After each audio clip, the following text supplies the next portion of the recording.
Good morning. আপনারা কেমন আছেন? আশা করি ভালো আছেন, আমিও ভালো আছি। যাই হোক, ছেলে 8:30টার দিকে বেরিয়ে গেছে, আমার সম্পূর্ণ কাজ শেষ। রান্না টান্না যা হয়, ঘরে যা ছিল আজকে তাই করেছি। আর যাইনি বাজারে, কালকে ভিডিও দিতে পারিনি, কারণ হচ্ছে উপোস ছিলাম শনি ঠাকুরের। তো বাড়ির পুজোর উপোস ছিলাম বলে আর ইচ্ছে হয়নি সন্ধ্যাবেলা এসে পুজো দিয়ে এসে আর কিছু ভিডিও করতে। আরেকটা দেখুন, মেহেন্দি করেছি প্রথমবার আমার মেয়ে আমাকে পরিয়ে দিয়েছে। ছোটোবেলা ওকে পরিয়ে দিতাম, এখন বড় হয়ে ও পরিয়ে দিয়েছে। মেয়ে হওয়ার এটাই একটা ইচ্ছে না। যাই হোক, আমার মেয়ে প্রথমবার ওর বাবা চলে যাওয়ার পরে আমি মেহেন্দি পরেছি।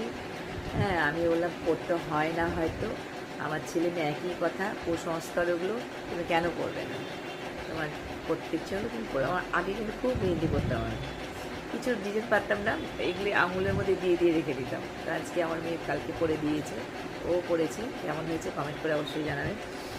মেহেন্দির গন্ধটা আমার খুব ভালো লাগে। তো জানি না পড়তে হয় কি না, আমি পড়েছি। হ্যাঁ, তো ছেলে মেয়ে আমার যেটা চাবে সেটাই আমার, মানে কী বলবো, অনেক কিছু বারণ আছে আমাদের আজকালকার সমাজে, অনেকে মানে না, অনেকে মানে। তো আমার ছেলে মেয়ে আজকের বাচ্চা, তার জন্য ওরা অত কিছু ধরে না। ওরা প্রথমবার ওর বাবা যাওয়ার পরে আমি মেহেন্দিটা করলাম, কোনোদিন করিনি ও যাওয়ার পরে। কেমন হয়েছে? আমার তো খুব ভালো লাগছে। একদম সিম্পল দিতে বলেছিলাম মামকে, তাও এটা হয়ে গেছে একটু বড়ো। যাই হোক, বলে তোমার হাত ছোটো, অত ভালো বড় ডিজাইন আসবে না, আমি যা হয় তেমনি করে দিই শুধু।